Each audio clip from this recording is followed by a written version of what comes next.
শেখ হাসিনা গত ১.৫ মাস থেকে কোনো কথা ঠিকমতো বলতে পারছেন না। ভারতে পলাতক ফ্যাসিস্ট শেখ হাসিনা অসুস্থ, এমনকি মারা গেছেন। গেল সপ্তাহে এ ধরনের কিছু তথ্য সামাজিক মাধ্যমে ছড়িয়ে পড়ে। এবার সেই গুঞ্জনে নতুন মাত্রা যোগ হলো। শেখ হাসিনার জিহ্বার এক অংশ অবশ হয়ে গেছে, তিনি ঠিকমতো কথা বলতে পারছেন না, এমন দাবি করেছেন অনলাইন অ্যাক্টিভিস্ট ও কন্টেন্ট ক্রিয়েটর বনি আমিন। সোমবার একটি বেসরকারি টেলিভিশনে প্রকাশিত সাক্ষাৎকারে তিনি এ দাবি করেন।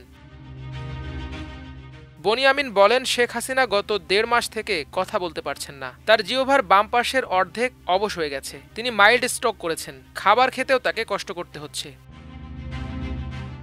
গত বুধবার রয়টার্স সহ আন্তর্জাতিক কয়েকটি গণমাধ্যমে হাসিনার সাক্ষাৎকার প্রচার হয়। তবে জানা যায় সেসব সাক্ষাৎকার সরাসরি হয়নি, হয়েছে ইমেইলের মাধ্যমে। বিষয়টি প্রকাশ পাওয়ার পর হাসিনার অসুস্থতার গুঞ্জনটি আরও মাত্রা পায়। হাসিনার নামে প্রকাশিত সাক্ষাৎকারগুলো তার নিজের কিনা তা নিয়েও সামাজিক মাধ্যমে সন্দেহ প্রকাশ করেন কেউ কেউ।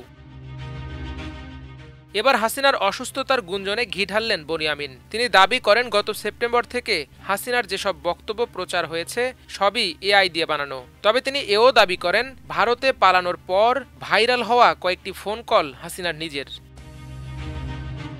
২০২৪-এর ৫ আগস্ট ছাত্র জনতার অভ্যুত্থানের মুখে পালিয়ে ভারতে আশ্রয় নেন শেখ হাসিনা। এরপর থেকে সেখানেই অবস্থান করছেন।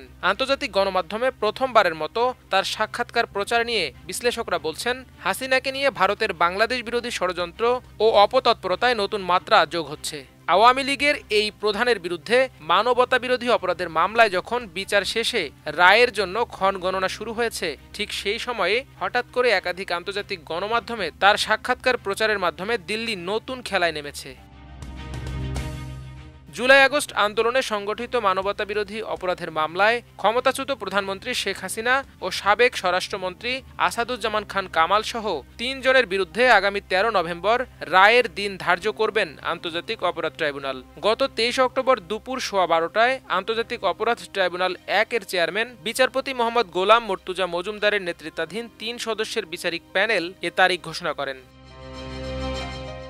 মামলার রায়ে হাসিনার সাজা হলে ভারত এক ধরনের চাপে পড়বে। এই পরিস্থিতিতে দালাই লামা মডেলে হাসিনাকে রাজনৈতিক কর্মকাণ্ড পরিচালনার সুযোগ দেওয়ার পাশাপাশি বাংলাদেশের ওপর চাপ অব্যাহত রাখতে নানা পরিকল্পনা নিয়ে অগ্রসর হচ্ছে দিল্লি। সবশেষ আন্তর্জাতিক গণমাধ্যমে হাসিনার সাক্ষাৎকার এ পরিকল্পনারই অংশ বলছেন বিশ্লেষকরা। মাল্টিমিডিয়া ডেস্ক, আমার দেশ।